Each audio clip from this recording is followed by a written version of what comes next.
Sim, meus amigos! Mais uma noite com o podcast ao vivo para vocês aqui na Twitch. Mais um dia de Copa do Mundo, dia 8 da Copa do Mundo. Um dia muito agitado com dois dos melhores jogos que a gente teve nessa Copa até agora, que a gente vai passar para vocês, né? Eu sou André Menezes, já dou meu boa noite aqui para vocês. Comigo aqui hoje eu tô com o compadre Pedro Rissa. Boa noite, Pedro. Tudo bem? Fala, Andrezão, boa noite, rapaziada. Estamos aqui de novo, bora falar mais uma vez aí de Copa do Mundo, Alemanha, Espanha, Croácia, hoje tem assunto. Hoje tem bastante coisa para falar. Como eu disse, foram dois dos melhores jogos dessa Copa aconteceram hoje, no dia de hoje, a gente vai falar sobre isso, né? Aproveitar para... Andrezão, e outra coisa, só para a galera ficar ciente também, no final de tudo ainda vamos trazer escalação do Brasilzão para amanhã, Exato. projeção do Brasil, então não sai daí até o final. O Tite tentou esconder o jogo, mas não teve jeito. A galera descobriu. Enfim, bora. Quem está assistindo a gente aqui na Twitch, né, pedir para vocês seguirem nosso canal aqui. Você está assistindo a gente no YouTube, já deixa o like aí pra gente, se inscreve no canal, ativa o sininho, assim você vai estar sempre por dentro de quando a gente subir os vídeos, que é importante, né? E só pedindo a colaboração de vocês, compartilhem ao máximo que vocês quiserem. A gente pôs uma metinha aí para até o final da Copa do Mundo a chegar a 200 inscritos no canal. Então vamos ver se a gente consegue bater essa meta. Vamos precisar da ajuda de todo mundo, beleza? Então bora dar um help aí, dar uma força pra gente. E segue a nossa página na rede social, lá no Instagram, @compadcast. Lá você fica sabendo tem vídeos curtos, algumas informações, chamada para as lives. Então segue lá que também é outro canal para você ficar por dentro de tudo que a gente vai falar por aqui. Copa do Mundo do Catar, Pedrão, 2022. Mais um dia, hoje o dia foi bem agitado. Bora. Bons jogos hoje, pelo menos 2 bons jogos hoje pra gente falar. 2 talvez dos melhores que a gente teve na Copa. Mas antes da gente chegar neles, né? Vamos começar com o que não foi tão bom, digamos assim, né? O dia começou com aquele jogo das 7 da manhã. Hoje foi Japão e Costa Rica. Se enfrentaram no estádio Ahmed Bin Ali. Não foi tão bom, você tá de sacanagem, né? Não foi tão bom, você tá de sacanagem, né? Porque esse jogo aí tá pior do que RB Bragantino contra Curitiba então, em Brasília. Que beleza. Você tá de sacanagem. Estádio Ahmed Bin Ali, em Al Rayyan, no Catar, né? Jogo das 7 horas da manhã, um jogo que tinha uma expectativa do Japão conseguir uma vitória, até com uma certa tranquilidade, pelo que a gente não viu da Costa Rica na Copa do Mundo até aqui, né? E o Japão até ficar numa situação legal nesse grupo, mas não foi o que aconteceu, né? Futebol, Copa do Mundo, aquela coisa, ficou claro, evidente no jogo de hoje, porque foi um jogo muito fraco, foi um jogo muito ruim, como o Pedro já trouxe aqui pra gente, né? Talvez o pior, tá? Candidato ao pior jogo da Copa esse aí, Pedro, de tão ruim que foi. Nada aconteceu, né, André? Nada. Só para o pessoal ter uma noção, para quem assistiu, colocou o despertador ou acorda cedo normalmente e quis assistir esse jogo às 7 da manhã, eu tenho certeza que ficou com sono se assistiu só para ligar a TV e ficou na cama ainda. Ficou com sono, deve ter dormido de novo, porque foram 45 minutos entediantes, sem nada acontecer. No segundo tempo ameaçou dar uma melhorada, mas também nada aconteceu, né? Ficou bem claro para mim que o Japão ele tinha apenas um modelo de jogo na cabeça dele, ou preparado para essa Copa, que era o jogo reativo, em que o outro time fica com a bola e você joga no contra-ataque. O que deu certo contra a Alemanha, até certo ponto, né? Porque como eles não tomaram os gols, tiveram a chance de virar o jogo no contra-ataque. Só que nesse jogo contra a Costa Rica é um time que, querendo ou não, talvez seja o pior time dessa Copa do Mundo. Como ficou provado no 7-0 que eles levaram para a Espanha. E aí o Japão teve que propor o jogo, ou teria que ter proposto o jogo contra a Costa Rica, né? Porque a Costa Rica fica lá atrás e realmente não sai. Então ficou naquela. Os dois ficavam decidindo quem queria atacar, ninguém queria atacar ninguém, jogo chato, não acontecia nada. Até que no segundo tempo, no meio do segundo tempo, a Costa Rica decidiu não, numa bobeira do zagueiro do Japão na saída de bola, que acabou perdendo a bola na frente, a Costa Rica teve a chance de fazer uma finalização, o que foi a primeira finalização da Costa Rica na Copa do Mundo, né? A primeira finalização no gol da Costa Rica na Copa do Mundo. O goleiro Gonda, que tinha ido E muito foi bem. uma finalização ainda fraca, né? Fraca, Finalização fraca, um chute meio fraco, meio alto, sim. mas sem força alguma, sem potência alguma. Isso. E acabou que o que você ia falar agora do goleiro Conda, que estava adiantado e acabou aceitando o gol, né? Exatamente. O goleiro Gonda, além dele estar mal posicionado, ele estava adiantado, ele fez o gesto técnico errado. Além de ter perdido o tempo da bola, né? Pulou um pouco antes da bola chegar. Ele foi com as duas mãos na bola, ao invés de com a mão trocada, que seria o gesto mais correto para aquela bola, né? Aí Uhum. ele não teve elasticidade ou força suficiente para tirar a bola do gol. A bola acabou entrando, Costa Rica fez 1-0. E aí a Costa Rica com 1-0 à frente, o Japão já não conseguia ainda propor o jogo, ainda tentou de alguma maneira achar um jeito de empatar ou fazer um gol para tentar ainda conquistar essa vitória. Teve apenas uma chance que aí o Keylor Navas apareceu, fez uma bela defesa com os pés, né, no reflexo puro ali, E ficou com o evitou rebote, né? e evitou com o empate do Japão, foi a única oportunidade que eles tiveram, e o jogo acabou nisso. Um jogo muito fraco, que acabou premiando aí o antifutebol, porque a Costa Rica faz o total antifutebol, para você ter noção, um chute apenas em 180 minutos de futebol numa Copa do Mundo. Então, assim, lógico que a Costa Rica tem as limitações técnicas, ficou muito claro, né? Que não é nem porque eles não queiram, é porque eles não conseguem mesmo. E o Japão, que deveria mostrar um pouco mais, afinal de contas venceu a Alemanha na primeira rodada, ficou devendo e ficou devendo demais.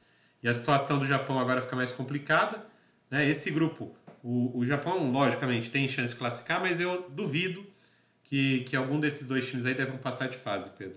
Acho que os dois devem ficar pelo caminho. Não é isso? André, eu vou só trazer dois pontos que eu pretendo não me alongar nesse jogo, Sim, até porque taticamente eu não tenho muito o que trazer desse jogo, não tenho muito o que comentar desse jogo. Esse jogo não aconteceu muitas coisas, você já trouxe aí num apanhado aí de 5 minutinhos o que aconteceu no jogo, eu não vou mais acrescentar nada.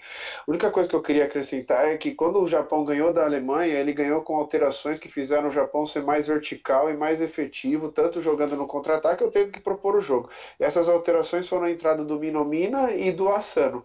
E hoje, de novo, esses dois começaram no banco de reserva e quando saíram do banco de reserva, de alguma forma, melhorou o time do Japão. O Japão tentou criar, não chegou a ponto de ter belíssimas finalizações e chances claras de gol, mas ficou com a posse de bola e melhorou seu jogo quando depois que esses dois entraram de novo. Então, muito provavelmente, esses dois devem vir agora para como titular para esse último jogo do Japão, porque não é nem certo com eles começarem mais um jogo na reserva, sendo que eles que estão mudando a dinâmica de futebol apresentado pelo Japão. E concluído isso, eu também queria trazer o seguinte: a gente tinha comentado no nosso podcast quando o Japão ganhou da Alemanha, que se a Alemanha ganhasse da Espanha, corria-se o risco da Espanha ganhar do Japão e da Costa Rica, a Alemanha ganhar do Japão e da Alemanha ganhar da Espanha e da Costa Rica, e o Japão, mesmo ganhando da Alemanha como zebra e ganhando da Costa Rica, tinha a chance de não se classificar, mesmo tendo 6 pontos, tendo em vista uhum, o saldo de gols da Alemanha. exato. Então, assim, já não existe mais essa possibilidade de ele não classificar com 6 pontos, porque ele pode atingir 6 pontos e ele se classificaria de qualquer forma, tendo em vista o empate hoje com a Alemanha. Sim, sim. Só que o Japão agora na próxima rodada pega a Espanha e a Alemanha pega a Costa Rica, que até então tem sido uma baba, ganhou do Japão hoje por acidente, entre aspas, e muito provavelmente a Alemanha deva enfiar uma sacola de gol na Costa Rica, mesmo jogando o futebol que ela está jogando mediano, porque a gente sabe que quando a Alemanha também Sim, joga tudo que ela tem que apresentar, é uma baita de uma potência. sim. Então, assim, amanhã não, na próxima rodada a Alemanha deve vir para fazer saldo de gols na Costa Rica e a Espanha, mesmo com o time B, se entrar com o time reserva, deva ganhar do Japão. Ou então arrancar um Um empate, qualquer empate. coisa parecida do Japão. Sim. Entendeu? E se houver um empate, o Japão vai a 4 pontos e a Alemanha também vai a 4 pontos e provavelmente terá mais saldo de gols. Então agora a situação do Japão ficou muito difícil por conta que eles mesmos se colocaram nessa situação. Exato. Então eu só queria trazer os dois prováveis titulares para a última rodada que tem que jogar, que é o Asano e o Minomina, e essa situação aí de não classificação que o Japão mesmo vencendo a Alemanha se colocou. Exato, é isso mesmo. Bom, desse jogo, Pedro, era isso. Realmente não tem muito o que falar. Foi um jogo fraco. O pessoal que acordou às 7 também deve ter ficado bravo de ter acordado para assistir. Mas como eu digo, assistam os jogos, Uhum. porque a Copa do Mundo é só a cada 4 anos. Por mais que seja um jogo fraco, um jogo ruim, é Copa do Mundo, é jogo de Copa. Né? Então, vale a pena sempre. De qualquer maneira, vamos passar para o próximo jogo. O segundo jogo do dia aconteceu às 10 da manhã, no estádio Alto Mama, em Alto Mama, no Catar, a disputa entre Bélgica e Marrocos. Esse jogo aqui, ele trouxe uma surpresa no placar, né? Que o Marrocos acabou conseguindo a vitória por 2-0, mas não foi uma surpresa de desempenho, né, Pedro? Como assim, Andrezão? Por Porque quê? para mim foi uma surpresa, mas assim, de desempenho, desempenho também. Porque eu não achava que a Bélgica fosse desempenhar tão ruim Então, era isso que eu ia E o falar. Marrocos bem a ponto de vencer, né? Sim. Porque eu vou te falar, é mais demérito da Bélgica do que mérito do Isso. Marrocos, você entendeu? Quando eu digo que assim foi o placar que é uma surpresa, o 2-0 quando você olha, nossa, o Marrocos ganhou da Bélgica 2-0. Mas quando você assiste o jogo e vê o que aconteceu na partida, ah, não, tá certo você ter esse 2-0 pro Marrocos. É isso que eu falo quando não é surpresa de desempenho. Porque pelo que os dois times jogaram, Beleza. o resultado foi justíssimo, entendeu? A Bélgica é um time Então, muito. mas Vê se você concorda comigo. A Bélgica é um time muito lento, sem intensidade, né? Com uma transição da defesa para o ataque muito, muito, muito devagar, dando chance para o adversário se recompor tranquilamente. Então, assim, eu não sei o que está acontecendo na Bélgica, não sei se é apenas o elenco envelhecido, não sei se tem algum problema de vestiário, alguma coisa que pode estar atrapalhando, porque pelas declarações que a gente vem vendo, principalmente o De Bruyne dando umas declarações meio polêmicas aí, me parece que tem algo estranho por trás desse jogo da Bélgica, Pedro. Ou é só o futebol mesmo, cara? não, então, eu ia trazer exatamente isso. Você acabou falando da declaração do De Bruyne. Para quem não sabe, o De Bruyne deu uma entrevista no sábado, num jornal inglês, dizendo que o time da Bélgica chega para essa Copa do Mundo sem chances de vencê-la, né? Porque na Copa de 2018 eles tiveram uma chance bem, bem clara de vencer, e porque o time está envelhecido.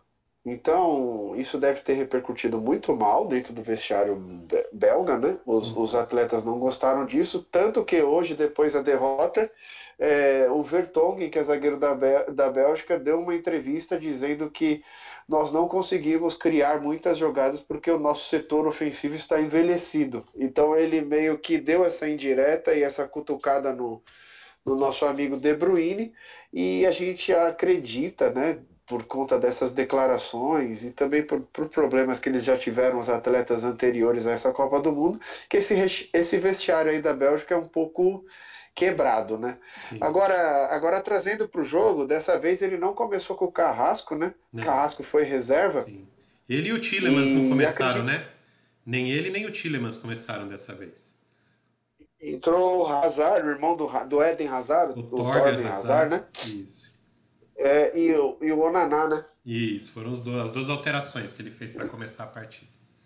Isso. Então, acredito que o Carrasco fez falta, porque o Carrasco é muito raçudo. E quando a gente diz que o time da Bélgica está envelhecido e que falta um pouco de ímpeto e disposição, quando você tem um cara raçudo do Atlético de Madrid, treinado pelo Simeone, que arrasta o diferencial ali, faz falta. E outra coisa, eu vou trazer para vocês a mesmíssima coisa que eu já tinha trazido no primeiro podcast, que é a falta que faz Romelu Lukaku. No primeiro podcast, a Bélgica fez o gol, o Batshuayi fez o gol, garantiu a vitória da Bélgica apertada ali, né? Mas eu já tinha dito, mesmo ele sendo herói, fazendo esse gol, lançamento de zagueiro, o Lukaku fez falta, porque tá faltando aquele centroavante ali que ajuda, que é brigador, que dá outros recursos, recursos aéreos e tudo mais, porque o Batshuayi ele é um pouco limitado perto do que apresenta o futebol do Romelu Lukaku, né? Além disso, Andrezão, o De Bruyne ele faltou um pouco com o jogo de hoje também. Achei que faltou criatividade dele, a não ser uma falta ensaiada que ele bateu pro gol e a bola foi desviada pela zaga. Tirando isso, faltou aqueles enfiadas de bola, aquela linha vertical agressiva, e também do Eden Hazard, né? O Eden Hazard, que era a estrela do Chelsea, hoje em dia é do Real Madrid, está faltando muito. Muito. Mas apesar de ele estar apagado, uma das melhores chances da Bélgica ainda foi com ele, num corte pela direita, que ele bateu bem forte pro gol e o goleiro deu uma espalmada lá e mandou a bola para longe. Então, assim, deve ter sido a única jogada que ele fez no jogo, né? Porque eu não lembro de outra. E está apagado. Está apagado o Hazard, está apagado o De Bruyne. O De Bruyne está tão apagado que no primeiro jogo, quando ele ganhou o prêmio de melhor atleta da partida, ele disse para a imprensa o seguinte: ó, é injusto, porque hoje eu não joguei nada. Então, assim, De Bruyne, parabéns. Você tá com visão de jogo, porque hoje você não jogou nada de novo, só que dessa vez você não ganhou o prêmio de melhor do jogo. Sim. Então, já que você trouxe do Eden Hazard, eu preciso falar, Pedro, não posso deixar passar que, pra mim, o Eden Hazard não tem mais condição nenhuma de ser jogador profissional, cara. Eu não sei o que ele quer da vida dele. O nosso compadre Eduardo Rafael já trouxe aqui pra gente que depois que ele teve a lesão dele, ele nunca mais se recuperou, porque ele não é esse atleta, ou seja, aquele cara que quer treinar, se recuperar, fazer musculação. Ele não é esse tipo de jogador, ele não tem esse perfil, pelo que dizem dos bastidores lá do Real Madrid e tudo mais. Então, se ele não quer ir atrás de se recuperar a forma física, de voltar a ter aquelas condições para desenvolver o futebol que ele sempre teve, porque o futebol dele dependia de explosão, de velocidade, então ele precisa ter um físico bem preparado para isso. E como ele teve a lesão, ele precisa agora ter esse físico redobrado, ou seja, ele precisa treinar mais. Só que ele não treina, ele quer treinar menos, aí ele não vai render nada. Como a gente está vendo na Copa que ele não consegue. Ele tenta dar sequência de jogadas, ele pisa na bola, aí ele tenta dar uma arrancada, ele tem que parar no meio porque ele não vai conseguir ganhar na velocidade. A gente viu isso várias vezes no jogo de hoje. E aí ele acaba ficando apagado, que nem você falou. Ele tem uma outra chance? Tem, porque ele tem muita qualidade técnica. Então se ele conseguir, por exemplo, pegar um espacinho que ele tem, que ele consiga dar um corte pro lado para bater, ele vai conseguir criar essa jogada. Mas aquele tipo de jogada que a gente acostumou a ver ele fazer, de pegar a bola, sair cortando 1, 2, 3, numa arrancada, numa explosão, ele não consegue ter mais, porque ele teve a lesão ou limitou fisicamente, e pelo que o Eduardo, que cobre o Real Madrid pra gente aqui, né, já trouxe pra gente, o que dizem é que ele não tem essa gana, essa vontade de querer se recuperar plenamente. Então aquele Hazard que a gente conheceu nunca mais vai jogar bola, cara. E aí o que eu posso tirar de conclusão disso? Ele é um ex-jogador em atividade. É só isso, cara. Eu discordo só um pouco de você. Eu não acredito que ele seja um ex-jogador de atividade, tanto porque ele aparece ainda numa Copa do Mundo com um lance de perigo e ele faz bem para essa seleção bélgica porque ele é o 10 mais a faixa, né? Então, assim, mas eu sei que ele tá devendo, concordo com você que ele tá devendo, mas não consigo ver ele como ex-atleta em atividade. Eu consigo ver ele como se fosse o Bale no Real Madrid, desestimulado, né? O cara não tem mais perspectiva de jogo, não tem mais vontade, não tem mais gana, isso eu concordo com você. Mas olha, eu queria concordar com você a ponto de dizer que os problemas da Bélgica tá no Hazard, porque não é só isso, né? A Bélgica inteira tá sem padrão de jogo, tá sem padrão de tático, porque a gente vê as linhas legais e tudo mais, mas a saída é lenta, né? Por isso que eu falo de falta de padrão tático. A saída defensiva para ofensivo, ela é lenta, do campo de defesa para ataque é lento. Só tem o Batshuayi isolado jogando lá na frente, que também não tá legal, é o segundo jogo seguido com um atacante só isolado. Algo precisa ser feito porque essa tática da Bélgica aí não tá funcionando, tá ficando claro para mim que não tá funcionando. Agora, parando um pouco de falar pela Bélgica, vamos falar um pouco do Marrocos, que o Marrocos hoje foi surpreendente pelo futebol apresentado, pelos dois atacantes, que foi muito surpreendente para mim, o Andrezão, o Ziyech, que para mim foi o melhor jogador do jogo hoje, o Ziyech. Ele abriu o placar, né, com gol de falta que ele bateu direto. Na verdade, e foi gol no primeiro tempo. Não, esse foi o que não valeu, né? O que ele fez. No primeiro tempo, isso que eu ia falar, ele abriu o placar e foi anulado no primeiro tempo, e depois no segundo tempo ele continuou dando perigo, todas as jogadas ofensivas do Marrocos vinha por ele, ou pelo lado esquerdo, com outro atacante que eu não vou saber a pronúncia do nome dele, mas acho que é Boufal, ou Boufal, não sei. Boufal. Isso aí, Boufal. Cara, ele deu umas entortadas no lateral direito da Bélgica lá, e o zagueiro direito, que os caras não estavam achando ele. E toda a jogada do Marrocos vinha pelo lado esquerdo do ataque e com cruzamento para a área ou com toque para trás e tudo mais, por causa desse Bufal também. Sim, Então, interessante demais o jogo desses dois atacantes. Que, falando agora em si um pouco do jogo, só para eu passar a bola para você, sim, o jogo, apesar de a gente estar criticando bastante a Bélgica, foi parelho, com a Bélgica ainda dominando as ações do jogo, principalmente no primeiro tempo e no começo do segundo tempo. Daí depois o Marrocos acreditou que ele poderia vencer o jogo e realmente venceu o jogo. Mas ele venceu não dominando. Ele sim, venceu sim. criando as poucas chances que É, teve e fazendo gol. Então, assim, o jogo foi parelho. Mas é que quando a gente fala de um jogo Bélgica e Marrocos, a gente acredita que a Bélgica vai dominar o sim. jogo e se ela perder Mas, aquela zebra daquele gol sim, anulado, né? lógico. Então, mas não, o Marrocos no segundo tempo principalmente criou ações ofensivas, mais do que as duas que restou em gol, e mereceu, acabou por merecer vencer o jogo. Sim. O mais assim, só, já que você trouxe o Marrocos tem esse esquema mais reativo, de ficar mais esperando, deixar a bola com o adversário. Já tinha feito isso contra a Croácia no primeiro jogo, né? Tanto que acabou com empate esse contra a Croácia. Agora contra a Bélgica foi a mesma coisa, só que a Bélgica me mostrou ter mais fragilidade defensiva. Já tinha sofrido contra o Canadá não conseguiu fazer o gol na Bélgica, mas mais por uma excelente atuação do Courtois naquele dia, né? Que até quando você falou que o De Bruyne falou que não merecia ganhar o prêmio, ele mesmo fala. Deveriam ter dado pro Courtois, né? Porque né, ele mesmo reconheceu. O Courtois fez uma bela partida contra o Canadá. Aí a gente já vê que a Bélgica tem problemas. Porque se ela não consegue criar tanto e o seu adversário consegue criar oportunidades, então não só tem problema ofensivo, tem defensivo também, né? Então o Roberto Martinez tá perdido nesse trabalho. Não, eu não sei se ele vai ter tempo de corrigir isso dentro da Copa. Acho que está muito difícil. E aí o Marrocos, dito isso que ele tem esse sistema defensivo mais sólido, hoje foi o sexto jogo seguido, Pedro, que o Marrocos termina sem levar gols. Por aí a gente já vê que a defesa do Marrocos é o ponto mais forte desse time, né? É onde o time Uhum. se apega ou se segura para manter as chances, para manter os resultados, conseguir, né, chegar onde chegou. Conseguiu uma vitória por 2-0. Você disse do gol que foi anulado. O primeiro gol do Marrocos no jogo foi a mesma jogada, só que aí a falta foi batida pelo Sabiri, né? Só que dessa vez o zagueiro, o Sainz, que entrou na frente da bola, ele não estava impedido. Então, quando ele passou na frente da bola e atrapalhou o Courtois, aí, como ele não estava impedido, não tinha como anular, porque mesmo que ele tenha interferido, ele não tinha posição de impedimento, diferente do primeiro tempo, quando ele estava impedido e interferiu na jogada. Aí, ok. Feito isso, 1-0 Marrocos, a Bélgica tentou partir para o ataque, porque ela precisava do resultado, né? Porque o Marrocos acabaria assumindo a liderança do grupo, como acabou assumindo, né? E nessa saída da Bélgica, como eu disse que é lento para passar da fase defensiva para a ofensiva, também é lento para recuperar da ofensiva para a defensiva. E aí num contra-ataque puxado pelo Ziyech, né, pela direita, o Marrocos conseguiu fazer o segundo gol e aí decretou o placar final com justiça, tá?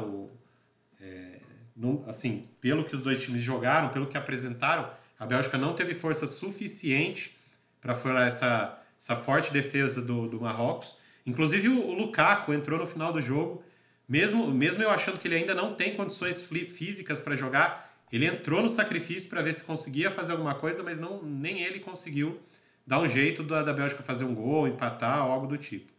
E aí acabou que a É Bélgica porque perdeu, daí a né? Bélgica já não estava mais atacando, né? E o Lukaku também entrou muito nos últimos minutos. Fica Sim, difícil para ele esse tipo de jogo também, né? Com sim, todo o time do Marrocos lá atrás e ele tendo que ser o super-herói jogando contra 10, né? Daí sim, é sim. difícil também. E quando ele entrou tava 1-0, né? Ainda não tava 2-0 porque o segundo gol saiu mais pro final. Já tava nos acréscimos. Mas, de qualquer maneira, com esse resultado, o Marrocos acabou assumindo provisoriamente a liderança do grupo, né? Porque ainda iriam jogar Croácia e Canadá. E a Bélgica, que tinha 3 pontos, parou nos 3 pontos, né? E vai ter que, na última rodada, no jogo contra a Croácia, vai precisar de uma vitória se ela quiser pensar em classificação. Mas pelo que vem jogando, Pedro, acho É. muito difícil, né? Isso. E a Croácia também só classifica se perder da Bélgica se Marrocos perder do Canadá, né? Então esse grupo ficou embolado aí, Isso. mas já com o Canadá eliminado, né, que a gente vai Sim. trazer agora. Pode trazer agora. A gente já tá aqui Então, na só tela. para aproveitar aqui, Andrezão, é o Sim. seguinte, daí depois, a 1 hora da tarde, jogou Croácia e Canadá no Estádio Internacional Califa.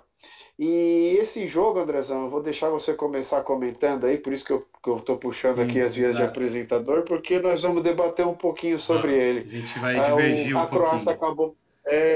A Croácia acabou vendo. Não sei se a gente vai divergir, mas a gente tem que debater porque foi um belíssimo jogo. Foi. Então, assim, a Croácia acabou vencendo de 4-1 o Canadá, com 2 gols do Kramaric, né, que é o camisa 9 da Croácia, que também fez um gol que foi anulado, então seria Sim. 3 gols. E no segundo tempo ainda o Kovacic deu um passe maravilhoso para ele ainda quase fez o quarto gol, né, com o terceiro anulado. Uhum. E foi para mim foi o destaque do jogo o Kramaric. Então, trazendo essa vitória da Croácia, o que você achou do jogo? Foi isso mesmo? Esse 4-1 foi justo? Como é que Não. foi, Eu Andrezão? achei, eu achei que foi um castigo muito, muito forte para o Canadá, pelo que o Canadá fez na partida. A vitória da Croácia, ok, incontestável. A Croácia jogou para ganhar mesmo. Só que o Canadá perder de 4-1 para mim foi muito um placar muito elástico. Para mim, o placar mais justo ali seria um 3-2, um 4-3, uma coisa assim. Por quê? No começo da partida, né, o Canadá veio com tudo, mostrando todo aquele ímpeto. É um time muito jovem, né? Então ele tem essa jovialidade, esse ímpeto da juventude, né, do próprio elenco. E começou o jogo vindo para cima com tudo da Croácia. Fez o gol com 1 minuto, foi o gol mais rápido da Copa, 1 minuto e 8 segundos. Gol do Davis de cabeça. Aliás, foi o primeiro gol do Canadá em Copas do Mundo, né? O que já é uma marca histórica. Então o Davis, O Alfonso Davis, né? o Alfonso Davis, que jogador do Bayern de Munique, né? Já entrou para a história do futebol Aproveitar, canadense. Diga, Pedro. aproveitar só que você está trazendo o Alfonso Davis, meu amigo, só para trazer para o público aí que o Alfonso Davis ele é um refugiado. Ele nasceu num campo de Na refugiados Libéria, né? e que foi isso e que foi a família dele foi enviada para o Canadá. O Canadá ofereceu abrigo para a família dele, deu a cidadania para toda a família dele. No Canadá ele fez a sua formação, a sua vida, virou jogador de futebol e está aí. Tá aí, marcando o primeiro gol do Canadá em Copas do Mundo, entrou para a história, uma história muito bonita aí do Sim. Alfonso Davis. Então, assim, quando E as ele é pessoas diferente, né, criticam, Pedro? por que eu estou trazendo isso? Porque as pessoas criticam, a Copa do Mundo hoje em dia, com essa questão da globalização, você vê seleções igual a França, igual a Alemanha, igual não sei o que lá, você não vê alemão, você não vê francês, você só vê africano naturalizado, que não sei o que lá. Você fala assim, não, beleza, mas em que condições que eles foram naturalizados? Qual que é o preconceito deles jogarem por outro país? Se eles escolheram, tiveram a vida inteira naquele país, por que eles não podem jogar por aquele país? Quem sou eu para julgar? Por que tem gente que defende que o cara tem que jogar pela seleção dos pais dele na África, mesmo ele tendo nascido na França, por exemplo, mesmo ele tendo nascido num campo de refugiados e tendo mandado para o Canadá, e o Canadá foi o único país que ofereceu abrigo para ele. Então, assim, se você tem esse tipo de preconceito de olhar para a seleção do Canadá e falar assim, essa seleção do Canadá aí é boa, mas está faltando um pouco mais de canadense com cara de canadense, aquela questão preconceituosa, aqueles canadenses historicamente canadenses. Não, meu amigo, hoje em dia, quem tem dupla cidadania é cidadão do país e pode defender a bandeira que ele quiser defender. Exato. Então eu não vejo problema nenhum quanto a isso, e quando a gente vê uma história bonita, igual a do Alfonso Davis, assim, como é que a gente vai julgar um tipo de coisa Exato. como essa? Exato. E já que você trouxe esse exemplo aí, a própria equipe do Marrocos, que a gente falou aqui agora há pouco, tem 12 jogadores que não nasceram no Marrocos. Nasceram na Bélgica, nasceram na Holanda, nasceram na França e defende a seleção do Marrocos. Então, isso não acontece só do lado de cá para lá, de daqui para cá também, né? Eles poderiam jogar lá na seleção da Bélgica, eles preferiram jogar aqui no Marrocos. Então, cara, não é só uma via de cá para lá, né? Os europeus jogam na seleção da África também. Então, né? A gente tem que levar em conta de que a decisão, a escolha que cada um deles faz é pessoal. E a gente não pode julgar. A gente não sabe o que passa no coração de cada um deles, né? E aí você vê irmãos jogando por países diferentes. Já foi assim, né, com os Boateng, agora é assim com os Williams, por exemplo. Por quê? Cada um se sente de uma maneira diferente com relação a esse assunto, né? Mesmo sendo irmãos. Então, assim, não dá pra gente julgar nenhum nem o outro. Quem está certo? Os dois estão certos, né? É assim, esse que é o ponto, né? E o Davis que você trouxe aí, ele já entrou para a história do futebol canadense, porque esse primeiro gol em Copa nunca mais vai ser esquecido. E ele é um jogador diferente, viu, Pedro? Ele tem qualidades assim, ele joga já no Bayern de Munique, perdão, o que é um gigante time da Europa. Ele é titular do Bayern de Munique, então ele é um jogador diferenciado, né? Então ele é o grande nome dessa seleção. A gente vê. Mas essa seleção tem outros bons valores também, cara. Tem outros bons valores para que podem. Como eu disse, é uma seleção muito jovem. E hoje mesmo ficou claro de que o grande objetivo é em 2026 o Canadá fazer uma campanha digna na Copa que ele vai co-sediar com os Estados Unidos e com o México, né? Então, se for esse mesmo objetivo, eles estão no caminho certo. Porque tem bastante qualidade ali. Lógico, ainda peca por alguma ingenuidade, por alguma coisa que ainda vai faltar trabalhar, mas 4 anos é um tempo suficiente para você corrigir essas pequenas falhas que a gente ainda enxerga nesse time canadense, né? Mas que eu vou trazer um pouquinho para vocês. Então, só que voltando para o jogo, o Canadá entrou com tudo, fez esse gol logo de cara. Aí, até os 30 minutos do primeiro tempo, mais ou menos, o Canadá amassou a Croácia de tudo quanto é forma, teve várias chances de fazer outros gols. Se até os 30 minutos o Canadá estivesse vencendo por 3-0, não iria ser surpresa para mim, pela quantidade de chances, pelo volume que foi criado. Mas depois disso, né, a gente sabe que a Croácia é um time que tem muita qualidade técnica, os jogadores são muito bons, principalmente no seu meio-campo. Aí, Perisic, Kovacic, Modric, esses três principalmente começaram a pegar a bola. Sabe quando você pega a bola, põe embaixo do braço, dá aqui, aí eles começaram a acalmar o jogo. Essa do Brozovic também. Também, mas é que o Brozovic jogou muito bem também. os 4 do meio de campo, na verdade, né? Eles pegaram a bola, colocaram embaixo do braço, falaram, daqui, vamos controlar isso aqui, vai ser no nosso ritmo agora. E aí eles começaram a tocar a bola, colocar o Canadá na roda, porque o Canadá corria e não conseguia mais pegar a bola, porque eles se aproximavam.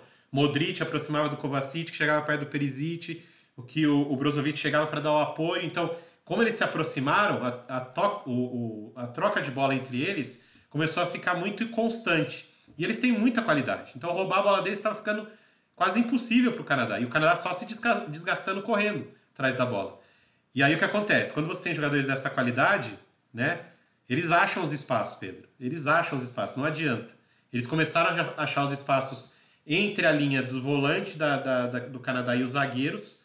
E foi aí que o Kramaric conseguiu, nessa movimentação, não só ele, o Livaia, que também começou jogando dessa vez, que é um outro atacante, os dois começaram a achar a movimentação por essa linha, infiltrando e tudo mais, e aí, com o Perisic, que deu 2 assistências, o Modric, né, o Brozovic, que você já trouxe, o Kovacic, tendo essa chance de esticar essa bola, pronto, a Croácia começou a se encontrar no jogo, passou a dominar as ações da partida e fez o primeiro gol. Ainda no primeiro tempo virou a partida para 2-1, né? Ou seja, já colocou o jogo sob controle, porque é um time mais experiente, é um time mais pragmático, porque joga de uma maneira mais madura. Não é que o time é mais envelhecido, mas joga de uma maneira madura também. O time da Bélgica é velho, mas não joga de uma maneira madura, já que a gente quer fazer a comparação aqui, né? O time da Bélgica é velho e joga de uma maneira velha, devagar, lenta. A Croácia não. Porque os jogadores podem não ter mais o mesmo vigor, a mesma velocidade, mas a bola continua correndo numa velocidade alta, né? Mas com troca de passes. Então a Croácia acha um jeito de jogar. Conseguiu achar o jeito de jogar, dominou a partida. Virou ainda no primeiro tempo. Quando voltou para o segundo tempo, né? O Canadá fez uma alteração para tentar voltar a ter aquele ímpeto, aquela força que teve no começo do primeiro tempo. Mas nesse momento a Croácia já tinha entendido o jogo que ela estava jogando, já tinha mapeado o adversário, né? E aí ela controlou a partida e foi aproveitando os espaços que o Canadá foi dando. Porque o Canadá, querendo ou não, o Canadá é um time que gosta de jogar ofensivamente e não abre mão de jogar ofensivamente. Perdendo de 2, perdendo de 3, continua se atirando ao ataque. E aí a Croácia falou, então venha que eu vou aproveitar. E foi o que aconteceu. Aí aproveitou os espaços que o Canadá deu. Inclusive, no quarto gol, o zagueiro do Canadá acabou tendo uma falha que acontece, mas né, numa Copa do Mundo é complicado.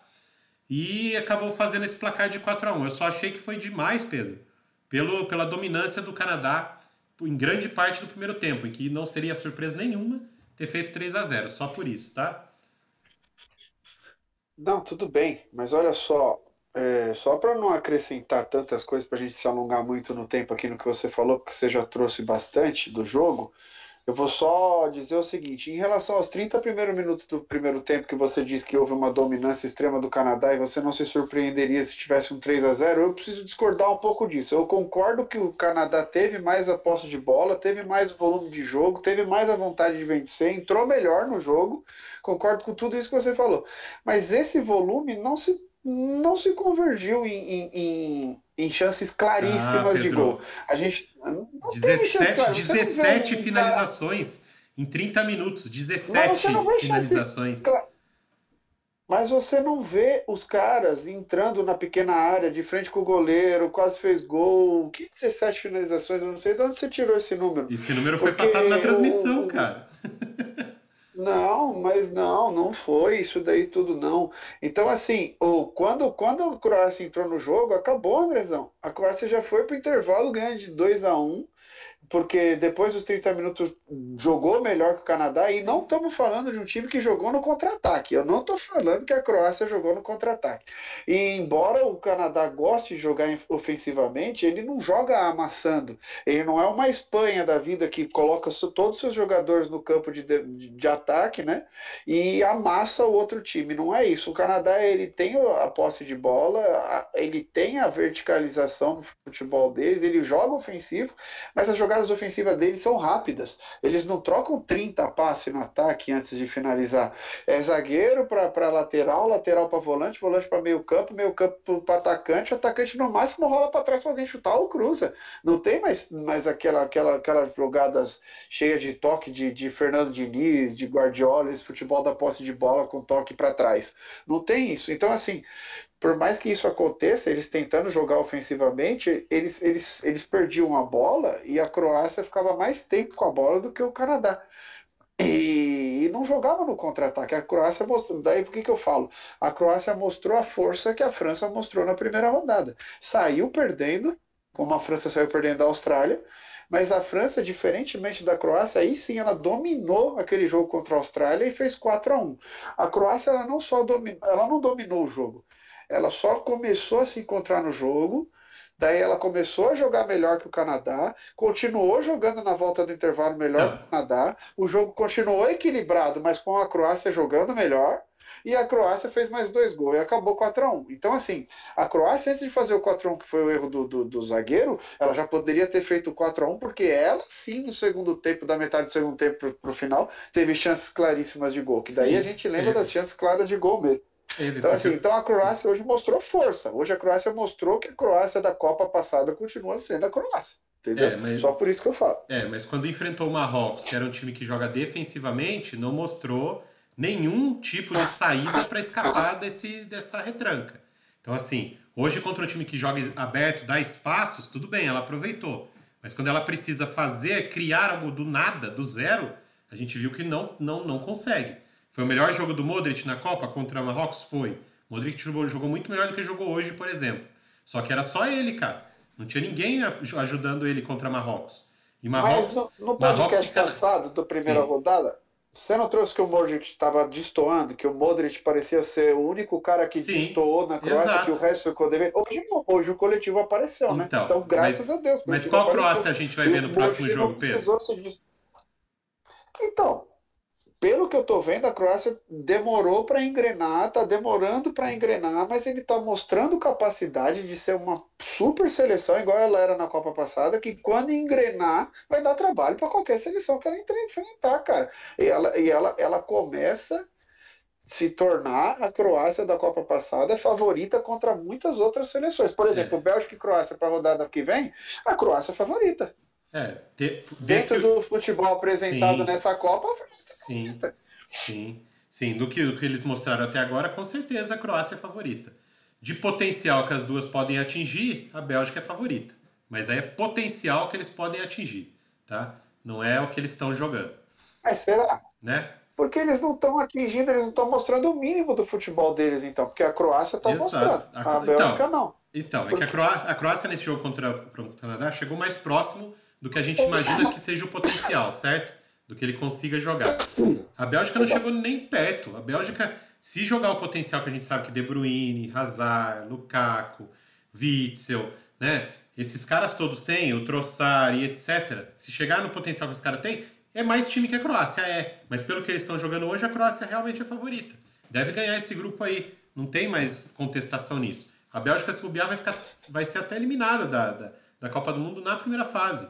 E o Marrocos vai conseguir passar Por de que que a fase. gente diz que a Croácia é a favorita? Porque a Bélgica no primeiro jogo fez um gol com um lançamento de um zagueiro direto para o Ligação atacante, direta, né? ligação direta, Do Alderweireld para Pro o Batshuayi. Batshuayi e Isso. saiu o gol. E a gente ficou falando, olha, tá devendo Hazard, tá devendo De Bruyne, tá devendo Witzel, tá devendo Mertens, tá devendo todo mundo naquele time. Isso. O Carrasco E tava não teve devendo, evolução, entendeu? né, Pedro? Aí essa rodada a gente continua falando, ó, tá devendo fulano, tá devendo ciclano, tá devendo... E na Croácia não, na Croácia a gente veio na primeira e falou assim, ó, o Modric não tá devendo. Ele se destacou, jogou Sim. melhor que todos os companheiros dele e a Croácia conseguiu o Modric jogando muito bem e a Croácia ainda não mostrou o futebol, mas tem o Modric, ainda Sim. tem o Modric. Daí beleza. Daí eu acho que para a rodada 2 veio o futebol do Kramaric, que é o camisa 9 atacante, jogou muita bola Jogou hoje. bem. Jogou muita bola o Perisic, porque Perisic, eu sim. destaquei no começo do jogo Esse o foi Kramaric demais. como destaque do jogo, mas o Perisic hoje jogou muita Muito, bola, muito, todas muito, as muito. jogadas praticamente vieram dele. O Modric também não jogou o que sabe, mas também não jogou abaixo, não Não, comprometeu, não, não foi foi. nada demais, jogou muito bem Só também. dele não errar os O passes, dele dar Kovacic ritmo, né, Pedro? Já faz diferença, né, cara? é, o Kovacic joga muito bem também. O meio de campo com ele é uma qualidade incrível. Então, assim, apareceu todo mundo. Então, assim, Sim, você vê quando aparece, cara, 4 gols. Então, assim, sim, a Croácia não parecia que não deveria ter feito 4 gols, porque o Canadá isso, porque o Canadá aquilo, mas fez. E sim, poderia ter feito mais. sim. Então, assim, a Croácia é forte, cara, e mostrou que é forte. De qualquer Então, assim, maneira, hoje Pedro, não fica não é aquela impressão de a Croácia é igual a da Bélgica. A Croácia tinha uma chance de vencer a Copa do Mundo com a seleção da Copa passada, agora já envelheceu. Não acho, cara, a Croácia não sei. continua forte. Tá, mas assim, de qualquer maneira, esse jogo que a gente assistiu hoje, de Croácia e Canadá, esse jogo foi bom. Foi um dos bons jogos que a gente teve nessa Copa, um dos melhores, tá? Pelo que os dois times fizeram. Porque o Canadá não é aquele time que fica lá atrás, ele joga a bola. Ah, toma 4 gols, mas vai pra cima e continua indo pra cima e continua jogando, não desiste de jogar. Então é um futebol legal de assistir, é um futebol leve, um futebol que é atraente aos olhos, né? Diferente de algumas outras seleções que a gente vê jogando na Copa, que não é atraente, mas é eficiente, né? Acaba dando resultado, acaba conseguindo, mas para assistir é mais chato, é mais complicado, né? Mas dá certo, porque o futebol pode ser jogado de várias formas diferentes, pode dar resultado de várias formas diferentes, você pode ganhar de N maneiras, né? Então é isso, essa que é a questão. E acabou sendo um dos bons jogos. Por isso que eu disse que 2 dos melhores jogos da Copa aconteceram hoje. Porque esse foi um deles. Porque foi um jogo muito legal de se assistir. Quem estava assistindo e tipo não tem ligação nenhuma, não estava torcendo para nenhum dos dois, achou esse jogo sensacional, se divertiu bastante na frente da televisão, né? Então, por isso que eu achei que foi interessante, foi bem legal, né, Pedro? E E o segundo? esse grupo agora Qual foi o ficou. segundo jogo Então, interessante? e só para antes da gente falar do segundo jogo que foi super interessante, porque esse já era meio que barbada, mas esse grupo agora, como é que fica, né? Croácia vai jogar contra a Bélgica, tem 4 pontos, a Bélgica tem 3. Quem ganhar se classifica, se empatar, a Croácia se classifica. No outro jogo, Marrocos vai jogar contra o Canadá. Marrocos tem 4, né? Também. Se por um acaso o Marrocos pode se classificar mesmo perdendo. Porque se a Croácia ganha da Bélgica, fim, né? Marrocos pode perder para o Canadá que ele se classifica. Então, assim, Marrocos numa posição confortável, porque depende só dele, né? E mesmo que ele perca, ele ainda pode se classificar. Então, Marrocos acabou ficando numa situação bem confortável. Então tá tudo se encaminhando para uma Croácia e Marrocos nesse grupo. Mas, como é futebol, né? Não dá para saber. Tudo pode Esse não dá para acontecer. saber de verdade. Tudo É. pode acontecer. E o segundo bom jogo, talvez tenha sido o melhor jogo da Copa toda até agora, era uma barbada, porque quando teve o sorteio, a gente já estava imaginando esse jogo lá atrás. Espanha e Alemanha. Eu falei, nossa, Espanha e Alemanha, gente, olha esse jogo, né? Então, assim, já imaginava-se que ia ser um grande jogo e foi um grande jogo, Pedro. Você quer trazer pra gente como foi essa partida? Foi, Porque esse foi. jogo Bom, aconteceu no. Só para eu passar certinho para os nossos amigos, aconteceu no estádio Al Bayt, que fica na cidade de Alcor, às 4 horas da tarde, e terminou com um empate de 1-1, né?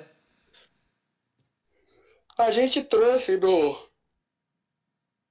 Perdão, desculpa. A gente trouxe no podcast passado desse grupo, né, que a gente falou da Espanha, da vitória da Espanha de 7-0 contra a Costa Rica e também do vexame da derrota da Alemanha para o Japão.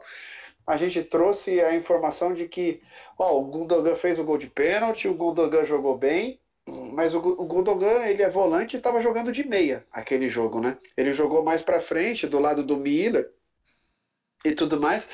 E a gente falou assim, poxa, o Gundogan, ele poderia jogar junto com o Kimmich e com o Goretzka. O Goretzka são os outros dois volantes, que o Gundogan também é volante, dessa seleção alemã, e o Kimmich e o Goretzka jogam juntos e são a dupla de volantes do Bayern de Munique e uma das melhores duplas do mundo. Eu vivo falando quando a gente faz o podcast de futebol europeu aqui, que para mim é a melhor dupla de volantes do mundo, Goretzka e Kimmich. Parece que o técnico da Alemanha ouviu e colocou os três para jogar hoje. Veio jogando com o Musiala, com o Gnabry e com o Miller, só que dessa vez ele adiantou o Miller, né? Como se fosse um 9 mesmo, não era mais o Miller chegando de segundo atacante, igual estava na primeira rodada. Agora ele foi realmente o camisa 9, só o que Miller. ficou devendo. O Musiala de um lado, o Gnabry do outro. E o Gundogan no meio dos volantes, né? Como se fosse um meia, meio volante, indo Era e voltando, 4-2-3-1, né? Aquele né, volante Pedro? moderno. Era um 4-2-3-1, né? E o Kimmich e o Goretzka fazendo a dupla de volante que eles já fazem, e a linha de 4 atrás, certo? Só entrou um lateral direito novo que eu não conhecia, o tal do Kerer, que foi uma das modificações ele jogava aí no PSG, da né? Alemanha. Na última temporada ele mas jogou no eu PSG. não lembro dele jogando, de verdade, não tem destaque nenhum. Ele jogando ou não jogando, para mim é futebol tímido, aquele futebol do cara que é eficiente, mas não aparece, sabe? Tanto que Você ele vai ver os saiu, números né? dele, ele teve trocentos bloqueios, trocentas roubadas de bola, mas você nem vê ele jogar, porque ele não dá um chute no gol, não faz um cruzamento, não dá uma finta, não faz porra nenhuma. Então, assim, neutro, cara neutro. E o que ficou de destaque mesmo foi esse destaque técnico que ele entrou mais defensivo para jogar contra a Espanha. A Espanha foi o mesmo time da primeira rodada, entrou com o Asensio, com o Ferran Torres, com o Dani Olmo na frente, com o meio campo do Barcelona, que é o Gavi, o Pedro e o Sérgio Busquets. E como a gente já previa, a Espanha ficou com a bola. E a Espanha ficou com a posse de bola o tempo inteiro, mas de vez em quando a gente sabe que essa posse de bola da Espanha é enganosa, eles não conseguem criar muito. Estéreo, né? E o outro time vai lá e tem maiores chances do que a própria Espanha, que não foi o que aconteceu hoje no primeiro tempo, por exemplo. Porque a Espanha, ela ficou com a posse de bola e ela teve as melhores jogadas e ela teve o volume de jogo, não só a posse de bola, e ela teve as melhores chances do primeiro tempo. Então, assim, a Alemanha fez uma opção mais conservadora, mais defensiva, com 3 volantes, só que por conta dessa posse de bola da Espanha e a Alemanha está jogando, entre aspas, no contra-ataque, não apareceu hoje o futebol nem do Miller, nem do Gundogan. Os dois estavam anulados, que eram os dois da frente, né? Sim. Os dois que jogavam centralizado no campo e à frente, eles ficaram um pouco anulados e não apareceu o futebol deles, porque o futebol da Alemanha, qual que foi? A marcação da linha de zaga, com o Kimmich e o Goretzka do volante roubando as bolas e jogando defensivamente, e quando roubava a bola fazia o passe para os atacantes abertos, que eram abertos pelo lado do campo, né? Espaçado, que era o Musiala e o Gnabry, e as jogadas estavam vindo assim. Por isso que eu disse que o futebol do Gundogan e o Thomas Miller não apareceu muito, porque a Alemanha pouco criou, e quando criou, tentou criar pelas pontas, né? Sim. É porque assim. Então, assim. Você falou do Gundogan, assistindo a partida, eu vi que o Hansi Flick tinha 2 ideias para esse novo posicionamento dele ali. Aproveitar a chegada dele ali perto da área, né? Lógico, a gente sabe que é muito perigoso, ele é muito bom jogando nessa posição, mas também bloquear as ações do Sérgio Busquets na hora de sair com a bola dominada ali de trás. Porque o Busquets é aquele cara que dá a primeira bola, né? Então só de ter o Gundogan na frente dele, atrapalhava essa saída, né? Eu entendi o que você está falando, eu fiz essa leitura, mas eu não posso concordar com você colocar o Gundogan para jogar próximo do Thomas Miller, né, como se fosse um meio atacante centralizado, né, e para você colocar ele não para criar, e sim para marcar o volante do time adversário. Pelo amor de Deus, o Sérgio Busquets ele tem uma qualidade no passe, ele é um excelente jogador, mas ele não precisa de marcação individual, né? Ele não precisa de um cara em cima dele. Por favor, a gente não está falando de um atacante perigosíssimo que você tem que ficar como um cão de guarda em cima dele. A gente está falando do Sérgio Busquets. Então, assim, você anula o Gundogan, porque você coloca ele para ser, embora ele esteja posicionado taticamente no campo, ofensivamente, ele estava com funções defensivas no campo de ataque da Alemanha, que era marcar o volante do time espanhol, que era o Sérgio Busquets. Então, isso daí acabou com o futebol dele. A Espanha, mesmo jogando melhor, ela teve as melhores chances, mas não chegou ao gol no primeiro tempo. E daí o Luiz Henrique resolveu tirar, embora tenha tido uma belíssima chance com o Ferran Torres, né? Sim, E o Ferran Torres não fez o gol. sim. O Dani Olmo jogou muito bem Jogou bem. também. De novo, né? Ele espaçou o campo, ele fez cruzamentos, inclusive essa chance que eu estou falando do Ferran Torres foi um cruzamento barra passe do Dani Olmo, que deixou no pé dele, e antes disso ele já tinha dado uma finalização que o Neuer teve que se esticar inteiro para relar com a ponta do dedo na bola, e mesmo relando na bola ainda explodiu a bola no travessão. Ia ser um golaço do Dani Olmo. Então uma belíssima surpresa o Dani Olmo aí nesse ataque espanhol, viu, cara? E no segundo, porque a gente esperava de Gavi, Pedri, Ferran Torres, Morata, Asensio, né? Sim, Mas não, quem tá aparecendo é o Dani Olmo, inteligentíssimo esse jogador aí. sim, E sim. vou te falar, da mesma forma que eu falei para você, só para eu continuar, que faltou o futebol do Gundogan e do Thomas Miller, faltou pelo lado espanhol também o futebol do Asensio. O Asensio não apareceu muito hoje, seja como meio atacante, seja como segundo atacante, seja como Falso atacante, 9, né? Asensio não apareceu. Ele não apareceu. Ele simplesmente não jogou. A bola não passava por ele hoje. Não é que ele comprometeu o ataque, mas as jogadas ofensivas não passavam pelo Asensio. Ele estava escondido do jogo. O Luiz Henrique, vendo isso, ele resolveu tirar o Ferran, e não o Asensio, e colocou o Morata. Morata, que é o 9-9 Isso. mesmo, É. com características de centroavante, e colocou. Pelo outro lado, na volta para o segundo tempo, o técnico alemão não mexeu no time, mas quando ele foi mexer, ele colocou quem a gente sempre falou que tinha que jogar, que é o Sané. O Sané que se machucou no último amistoso da Alemanha contra o Oman, e está com a perna machucada, por isso que ele não jogou a primeira rodada e agora ele ainda está um pouco sem condição de jogo, mas o departamento médico tinha dado uma nota liberando ele para jogar pelo menos 45 minutos e o Hansi Flick ouviu o departamento médico e colocou o Sané para jogar. Mas não foi só ele, né, A Pedro? Espanha fez.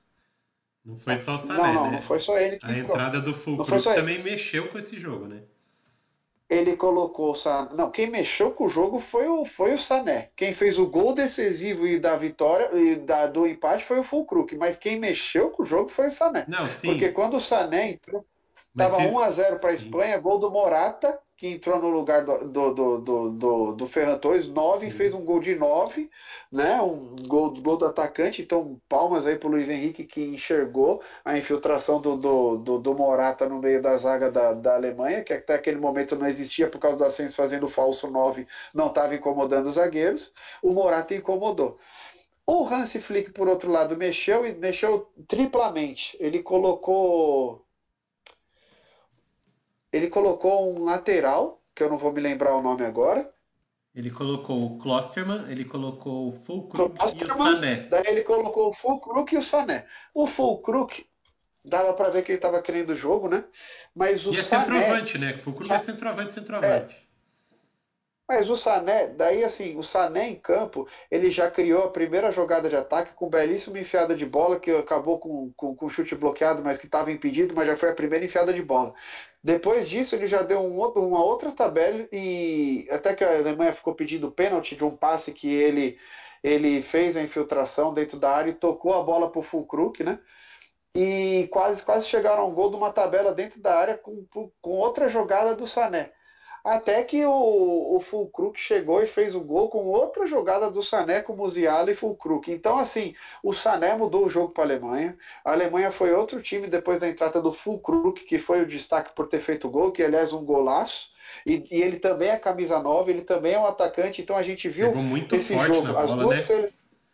As Nossa. duas, e se não tivesse pego tão forte, o Nai Simon tinha pego, você viu? Ele quase pegou Sim, aquela sim. bola, cara, de Ele foi verdade. muito forte. E, é, e as duas seleções fugindo de um camisa 9 no primeiro tempo, teve por decidir o jogo, tanto de uma quanto a outra, por dois camisa 9, o Morata e o Füllkrug.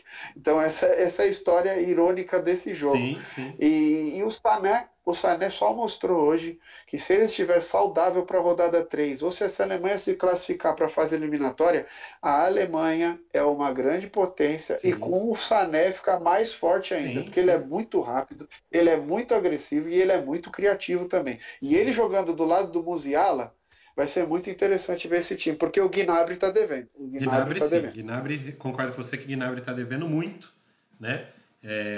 Concordo com você que o Sané entrou e ele faz toda a diferença nesse time. Ele realmente não estava. Ele é titular desse time, certeza absoluta que ele é o titular do time. Aí se ele vai entrar na do Musiala ou na do Gnabry, aí é a questão de quem está melhor ali. Eu acho que o Musiala está entregando mais. Então hoje o Gnabry perderia essa posição, né? E para mim o Miller tem que ser banco do Füllkrug para ontem, cara. Porque essa Alemanha já mostrou que com o centroavante de referência joga outro tipo de futebol. É um futebol mais, como é que eu posso dizer? Mais engessado, aquele futebol que a Alemanha jogou quase a vida inteira, porque a Alemanha de uns tempos para cá deu uma mudada no estilo de jogo, né? Aquele jogo um pouco mais leve, de toques, de dribles, que nunca foi a característica do futebol alemão, mas quando entra o Füllkrug, que é esse jogador mais cintura dura, mas que resolve, tem essa pancada, é o centroavante que briga na área de cabeça, que segura os zagueiros adversários ali com o corpo, joga aquele futebol mais pesado, mais duro que os alemães sempre acostumaram a jogar, deu certo. Então, né, tá funcionando. O Miller não tá conseguindo render. O Miller a gente sabe que ele é um excelente jogador, mas ele já foi, ó, já tentaram colocar ele do lado, não deu, atrás do centroavante não deu, de centroavante não deu, então assim, ele não está achando a posição para jogar. Talvez seja o momento dele sentar no banco, entrar durante o jogo para mudar o jogo. Aí quem sabe ele apareça para resolver. Começando o jogo, ele está sendo muito apagado durante as partidas, Pedro. Essa é a visão que eu tenho. Ele ainda pode ser muito útil, Então, mas talvez entrando durante os jogos, né?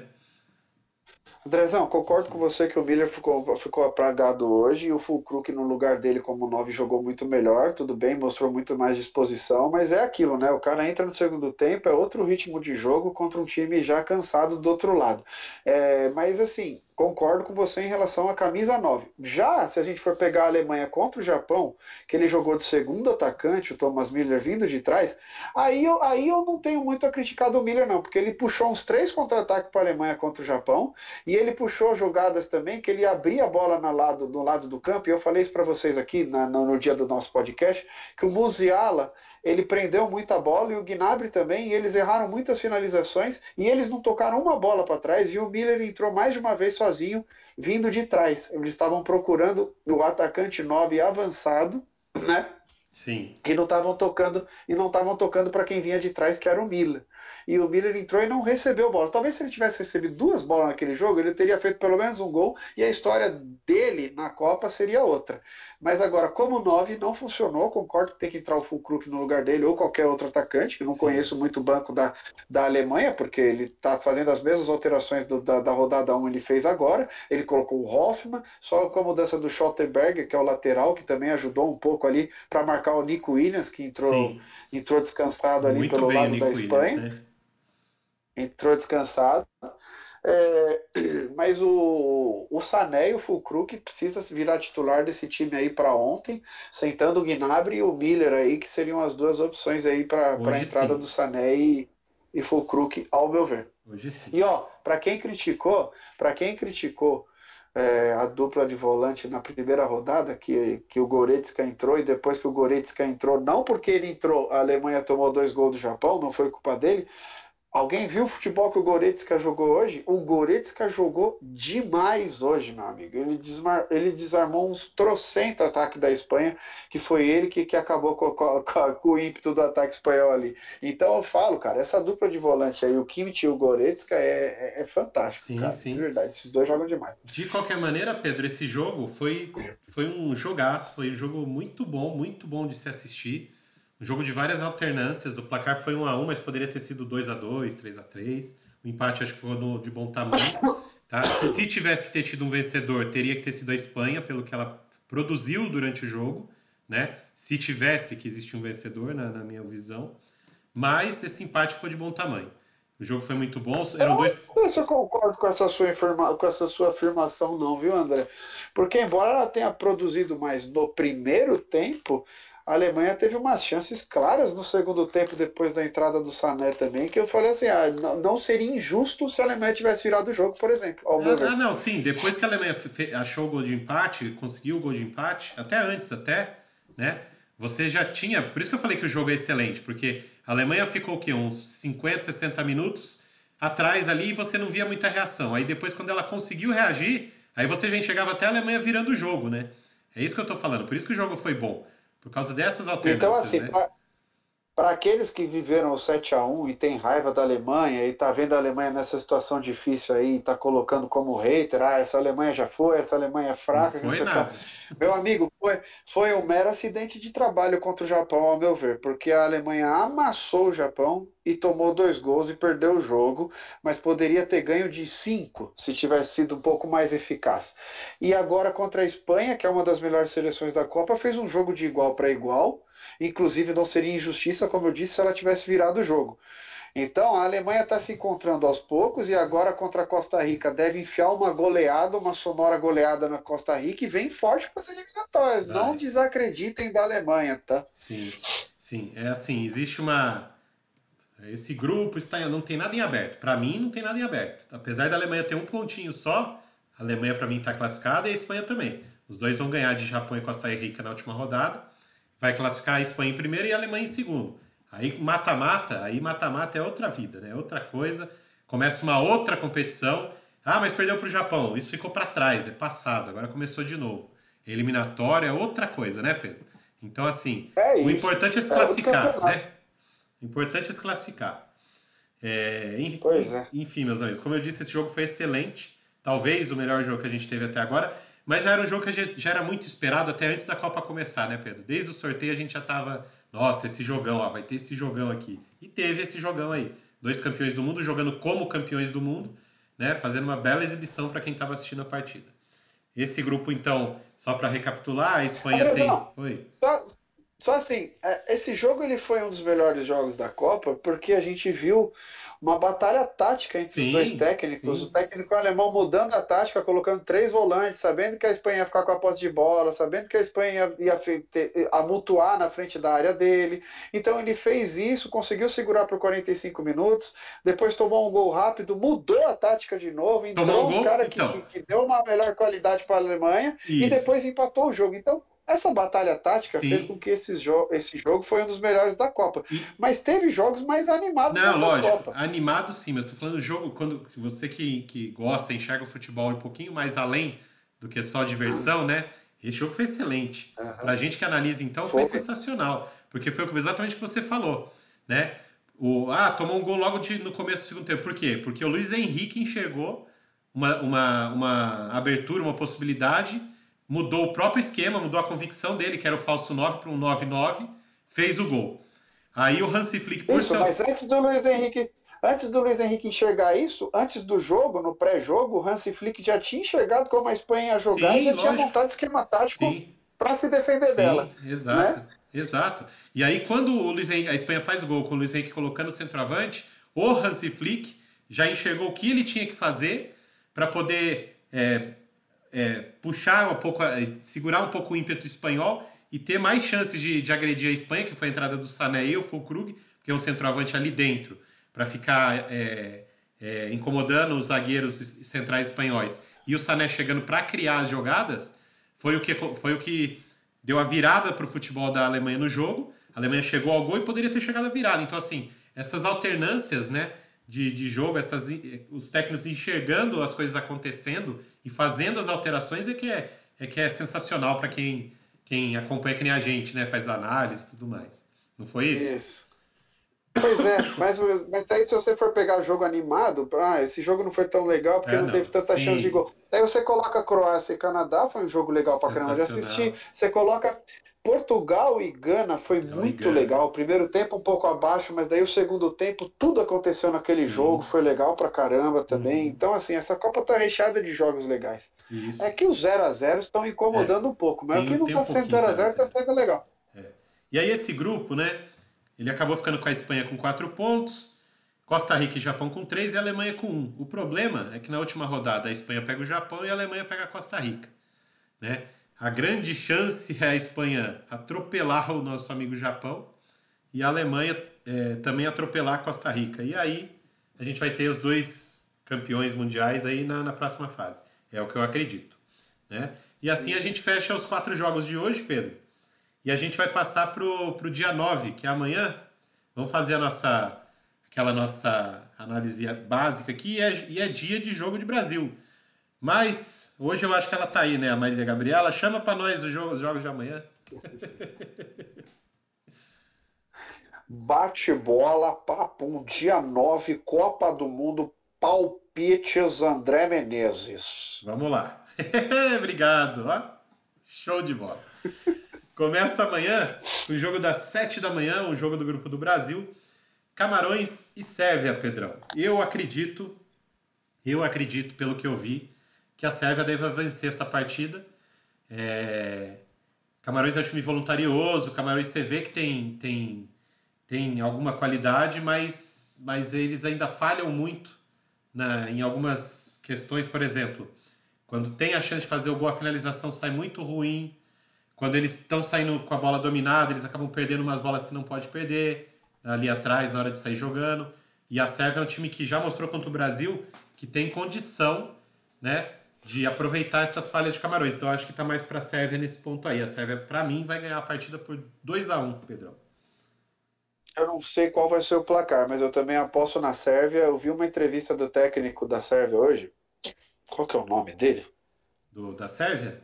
É É, o, é o. Deixa eu só pegar pra você que eu tenho ele aqui na ponta da língua. Sérvia. enfim, Dragan enquanto você Stojkovic. vê aí. Stojkovic. Isso, Stojkovic. Eu estou tentando lembrar porque eu sempre confundo o nome dele com o Stoichkov, búlgaro. Que é aquele que jogou no Sim, sim, Barcelona, sim. maravilhoso. Sim, É, lógico. é, ele deu uma entrevista hoje dizendo que o Mitrovic e o Vlahovic, que são dois belíssimos atacantes, né, dois camisa 9 raiz, eles estão recuperados, né, de algum problema de desconforto físico e que amanhã vai os dois para jogo.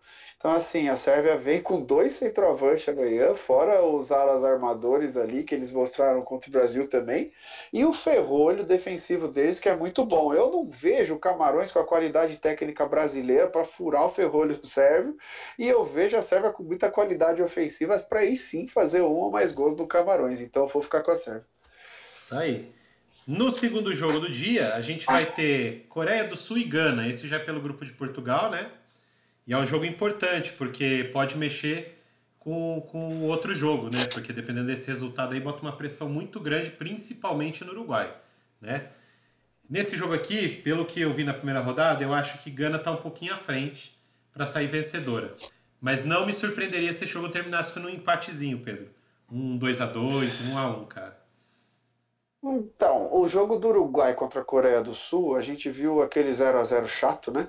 Mas a gente não viu nenhuma criação, fora um chute cruzado, um chute, Do uma som, né? jogada pela direita. Não foi nem do som, uma jogada pela direita que houve um cruzamento rasteiro para a área e um chute de chapa de primeira que o cara chutou para cima do gol, lembra o coreano? Sim. Tirando essa jogada, a Coreia não criou mais nada. Então eu não vejo a Coreia com uma capacidade criativa muito alta e a gente viu uma Gana bastante disposta e animada jogando contra Portugal, dando um puta trabalho para Portugal no primeiro tempo e no segundo tempo, quando Portugal jogou muito bem e abriu 3-1, Gana ainda assim não desistiu do jogo, fez 3-2, teve chance de empatar 3-3 e quase levou esse jogo 3-3 contra a fortíssima seleção de Portugal.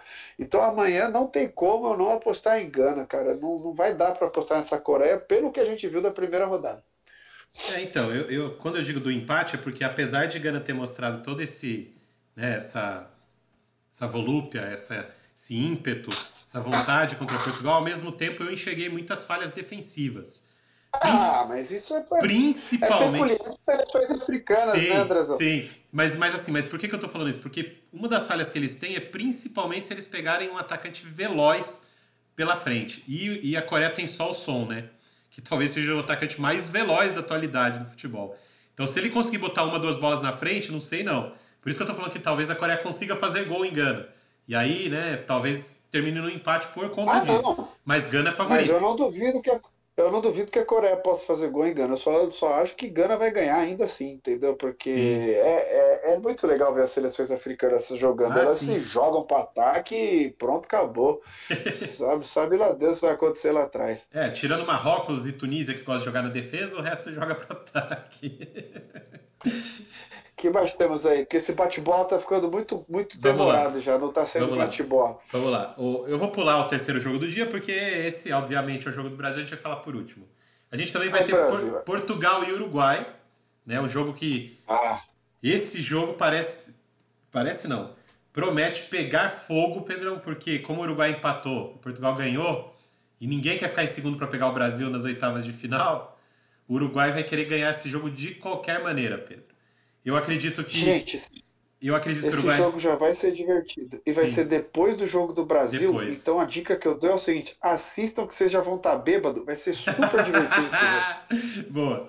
Ó, Nossa. eu não acredito que o Uruguai vá se lançar absurdamente para o ataque contra Portugal. Tá? Ele vai tentar fazer um jogo controlado e ganhar o jogo de 1-0, alguma coisa assim. Mas do outro lado, né, Portugal, por sua vez, né, não vai achar ruim um empatezinho. Então meu medo é os dois times ficarem nessa, do Uruguai não querer atacar com tudo e Portugal o empate tá bom e aquela coisa e o jogo se arrastar. Esse é meu único medo pro jogo, tá? Mas para isso não aconteça, para que isso não aconteça, eu espero que o Uruguai abra o placar logo, que aí o jogo fica divertido. E no fim vai acabar uns 2-2, Pedrão. Eu vou apostar na vitória do Uruguai, Andrezão. Uruguai, Amanhã eita, eu, eita! eu revalo. O Portugal é freguês dos uruguaios nas últimas Copas do Mundo. O Cavani que o diga, e Cavani vem para jogo amanhã e vai guardar o dele. Mas o Arrascaeta joga? A Arrascaeta vai ter que jogar. Se ele ficar no banco de novo, eu não vou me controlar. Vou pegar o telefone e vou ligar lá pro técnico. Não tá dando mais pra aguentar isso aí. Diego Alonso, pelo amor de Deus, foi o cara. Pelo amor de Deus, tá de sacanagem. Liga pro Dorival, cara. Você não sabe o que você tá fazendo. Boa. E pra fechar o dia, ó, não vai fechar o dia porque vai ser o terceiro jogo do dia, mas pra gente aqui no Brasil, pra maioria dos brasileiros vai acabar fechando o dia, porque depois disso não vai ter mais dia, vai ter mais nada. Vai ser Brasil e Suíça, Pedro.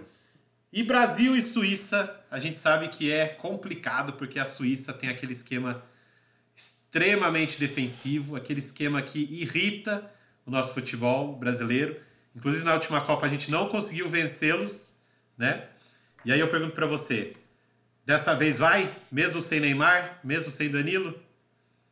É bem parecido com o esquema tático da Sérvia, né? Só que a Sérvia acaba se mostrando um pouco mais ofensiva do que a Suíça ainda, e ainda acho que a Suíça tem o Shaqiri para contra-ataque, que é complicado. Ele puxa bastante bem os contra-ataques com uma velocidade incrível. Mas a Sérvia é mais seleção que a Suíça, Andrezão. E se a gente conseguiu furar o ferrolho da Sérvia com aquela qualidade magistral nossa no segundo tempo, acredito que amanhã também deva acontecer isso, mesmo sem Neymar, que foi o autor dessa furada de bloqueio, né, contra a Sérvia, que é uma jogada individual dele, que restou no chute do Vini Júnior, que restou no rebote do Richarlison, que deu 1-0 pra gente. Mesmo sem o Neymar, a gente deve furar essa retranca suíça, assim. Agora, eu só queria trazer aqui a provável escalação do Brasil, que pelo que o repórter da Globo trouxe pra gente hoje, que foi um dos poucos que assistiu o treino Felipe da seleção Andreoli. brasileira. Vamos dar o nome dele. Felipe Andreoli. Ele que. Ele Vamos dar o nome aos bois, né? Ele conseguiu assistir de é, algum jeito o treino, porque o treino era secreto, tá? E ele disse que o Éder Militão treinou na lateral direita e que o Fred entrou como segundo volante no lugar do Paquetá. Que Então, foi muito adiantado, provavelmente né? ele deve adiantar o Paquetá para o lugar do Neymar. Isso. E deve ser essas as alterações aí na seleção brasileira, mantendo o mesmo esquema tático, com o Neymar fazendo a função do Neymar, com o Paquetá fazendo as funções do Neymar. Então, o que muda com isso tudo? Primeiro, o Fred como segunda opção de volante, né? Como segundo volante e segunda opção de volante, porque antes era o Paquetá e agora está sendo o Fred, não me agrada tanto porque a temporada do Bruno Guimarães vem sendo melhor do que a do Fred. Mas o Tite já mostrou que a confiança dele no Fred é maior do que a do Bruno Guimarães.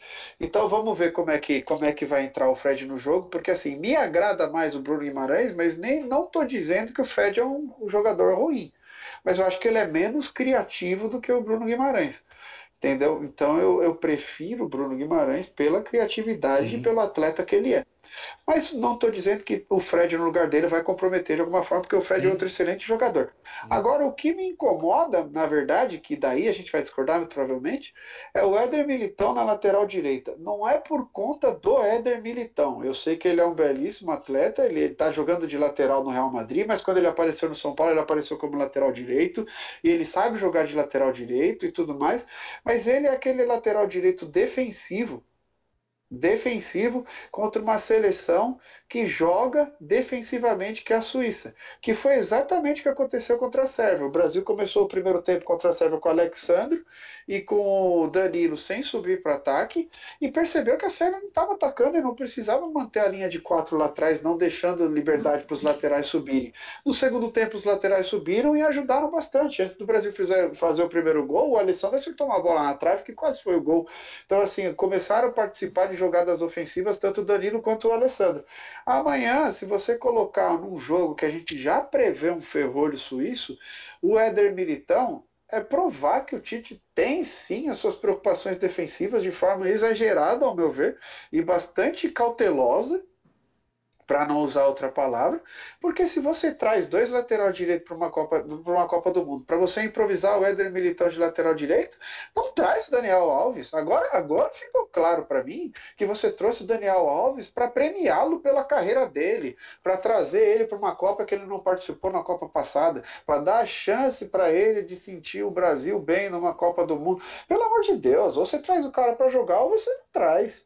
Você entendeu? Se você vai Então, trazer o cara para manter no banco, pela experiência dele, pelo que ele é e tudo mais, e dar para ele como um prêmio a sua convocação, daí eu sou obrigado a discordar do que aconteceu. Por isso que eu acho que se você traz o Daniel Alves, você tem que colocar ele para jogar. Ele é o reserva imediato do Danilo. Ponto. enfim. Na minha visão, o Tite acertou na lateral direita. Daniel Alves não tem condição de jogar um minuto sequer nessa Copa do Mundo e não pode jogar um minuto sequer nessa Copa do Mundo. Corrigindo, ele pode jogar. Quando já tiver 4-5-0, ele pode entrar para jogar uns minutinhos lá para só dizer que teve na Copa.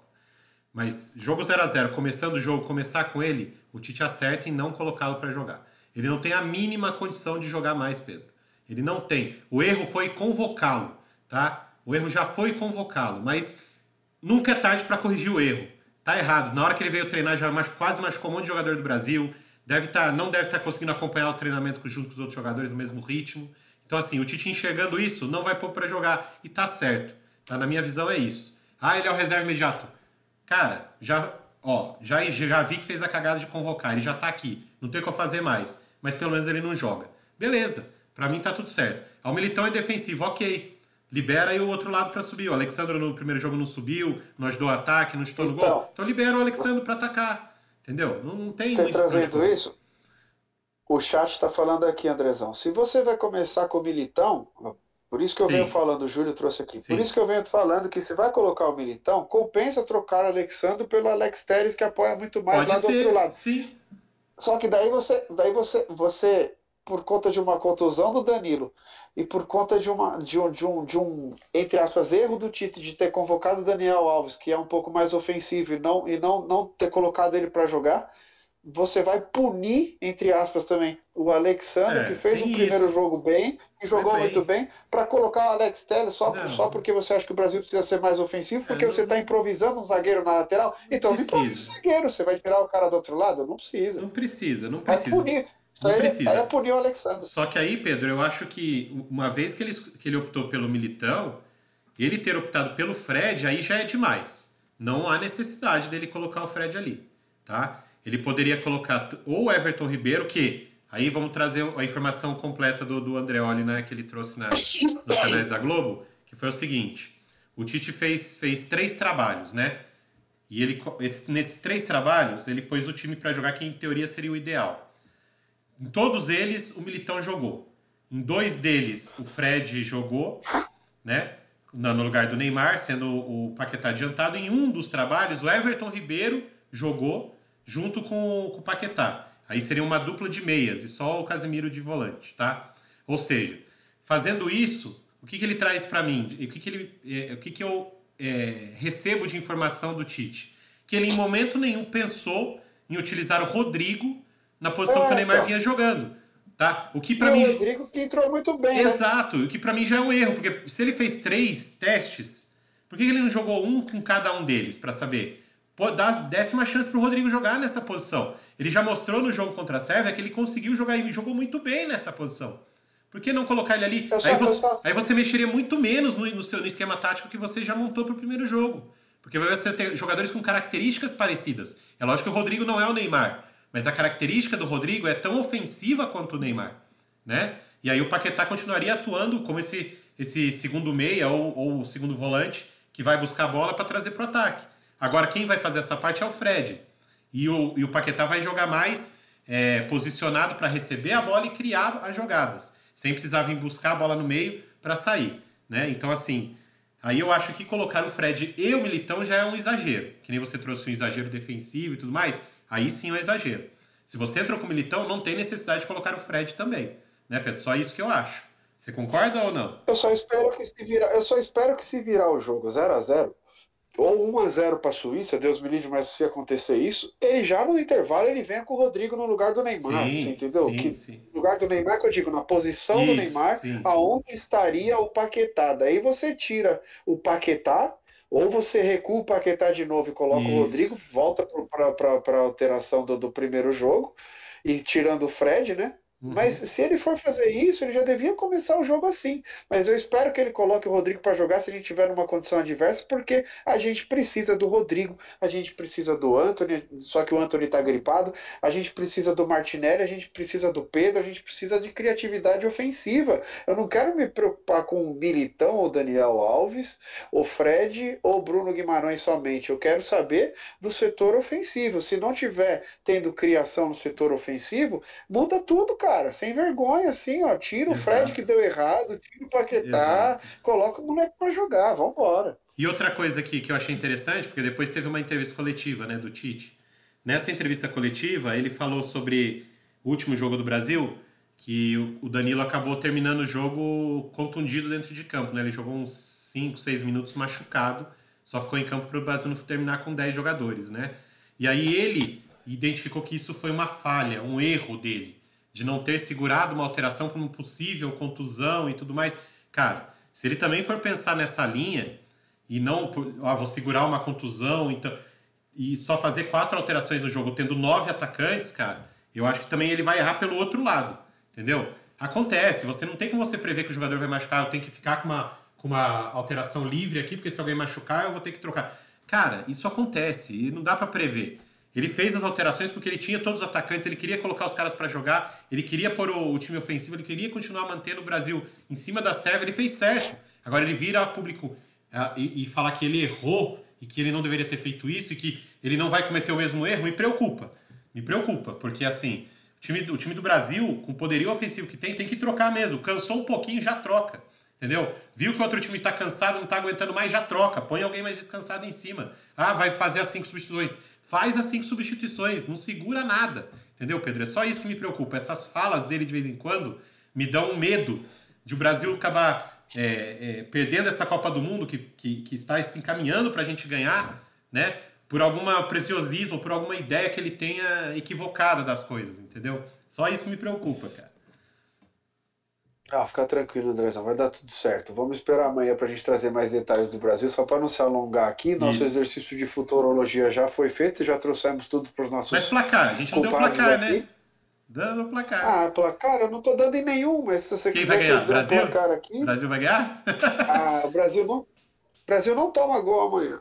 Oh, E vai boa. ser 3-0. Porque depois que Ah, abrir essa casinha aí, acabou. será? Tô nem aí, eu quero ver gol, Isso aí, Andrezão. velho. Isso Eu aí, quero mano. ver gol. Isso aí. Se a gente vai sair do trabalho para ver jogo de seleção, tomando um copinho de chopp, eu quero é ver gol, Isso aí. entendeu? Eu não vou torcer por 1-0 só para Não, tentar ser racional. Eu quero ver 3, 4 gols aí do Brasil. eu acho que o Brasil Ó, e o ganha. Júlio trouxe, o Júlio trouxe aqui no chat dizendo que as laterais da Suíça são muito fracas, nosso jogo é no Rafinha e no Vini Júnior. Nosso jogo vai ser isso aí mesmo, principalmente sem o Neymar, Julião. A gente sabe disso daí. Por isso que eu até queria que o Dani jogasse aí pro Éder Militão. Não vai apoiar tanto quanto o Dani apoiaria, assim, E amanhã é entendeu? mais um Mas jogo. vamos. E amanhã provavelmente vai ser mais um jogo que o Rafinha vai ter espaço e chance de aparecer, Pedro. Porque o Rodrigues, né, que é É, o lateral esquerdo, ele, como o Júlio trouxe aqui, ele é fraco. E o Rafinha vai ter a chance de aparecer de novo. Vamos ver se hoje, se amanhã ele esteja mais inspirado para aproveitar as chances, né? Porque no primeiro jogo ele o teve as chances, problema. mas não conseguiu concluir bem, né? Sim, mas o problema é que quem apoia ali o Rodrigues na marcação é o Chaka, né? O volante que apoia ali é o Chaka, e o Chaka é O muito Chaka é bom bom, o jogador. Chaka é Daí, excelente. daí é outra É, história. no embate direto com o Rodrigues dá jogo. É, Dá jogo. Então, assim, vamos esperar. Eu também acho que o Brasil vai ganhar, mas eu acho que vai ser uns 2-0, Pedro. Acho que o Richarlison vai fazer mais um golzinho nesse jogo, né? Terceiro gol dele na Copa. E vamos esperar que o Brasil siga essa caminhada para, né, para amanhã eu vou conseguir o torcer pelo Hexa. primeiro gol do Vini Júnior. Amanhã eu vou torcer pelo primeiro gol do Vini. Opa, vamos ver. Tomara que saia. Ele merece muito, Né? cara. Merece muito. Vamos Sabe o torcer. que eu queria ver? Eu queria ver um gol de falta do Paquetá também, hein? Pronto, cravei. Ixi, que beleza, que beleza. Então vamos lá. Acho que era isso, Pedro. Passamos todos os jogos hoje, passamos as nossas projeções para amanhã. Espero que os nossos amigos tenham Tá? gostado de mais um podcast nosso aqui. Pra gente é sempre muito André, prazeroso, né, cara? muito demais mesmo. Eu sempre tenho muito prazer em fazer isso daqui, ainda mais com você. Obrigado pela sua parceria aí. Tamo junto mais uma vez. E só para me despedir aqui, eu só pedi a palavra para eu não esquecer de falar, que eu já estava esquecendo. Agradecer ao nosso parceiro Julião, que está no chat aí, Isso. pelas imagens que ele cede para a gente colocar na stream. Todas as imagens que a gente usou aqui, ó, na nossa stream, que amanhã vai estar no vídeo do YouTube. Essas imagens é ele que cria. Essas imagens são personalizadas do Instagram Copa Stats, Copa Stats em inglês, né? S-T-A-S, S-T-A-T-S, né? TS, isso. Stats. É arroba Copa Stats no Instagram. Segue lá ele, que ele traz todas as estatísticas de forma muito interativa, muito Sim, personalizada, com umas imagens claras, tá com bom? certeza. Tamo junto, Julião. Obrigado aí por ceder essas imagens pra gente poder usar aqui na stream e segue o jogo. Valeu, Andrezão. Pra Valeu, você, me Pedro. despeço e amanhã tem mais, meu querido. E se você achou difícil aí, como escreve Copa Stats e tudo mais, vai no nosso @compadcast, que lá você vai achar ele lá, né? Dos nossos seguidores, nosso parceirão vai estar lá. Então você também consegue achar ele pelo nosso Instagram, @compadcast. Beleza? Então, para quem estava assistindo a gente na Twitch aqui, o Júlio que está no chat, o nosso abraço. Muito obrigado por vocês estarem com a gente. Se você ainda não seguiu aqui na Twitch, é só clicar em seguir o nosso canal. Se você está assistindo no YouTube, deixa aquele like, não esquece, se inscreve no canal, ativa o sininho. A gente tem essa meta aí de até o final da Copa do Mundo chegar a 200 inscritos. Vamos ver se a gente chega lá, a gente precisa da ajuda de vocês, então compartilhe nosso vídeo aí, como eu sempre falo, com seus familiares, com seus amigos, com seus colegas de escola, com o tio do busão lá que você vem, com o cobrador da van, né? Com o tio da banca quando você vai comprar figurinha, com aquela sua tia que fica mandando bom dia todo dia no Instagram, no grupo da família, manda pra ela. Que daí, ao invés dela ficar mandando bom dia, ela tá ouvindo a gente. Como é Copa do Mundo e todo mundo quer saber de Copa do Mundo, ela vai ter assunto embasado para conversar com as pessoas sobre Copa do Mundo. Não vai falar, mas o Ronaldo não joga mais. Pô, Ronaldo, tia, pô, né? Então manda para ela com o podcast que ela não vai mais falar do Ronaldo. Ela vai falar do Neymar, vai falar do Vini Júnior, do Rafinha, ela vai ficar por dentro, né? Da minha parte, eu me despeço de vocês, agradeço novamente, né? E para não perder o ritmo, como sempre, Pedrão, eu fui!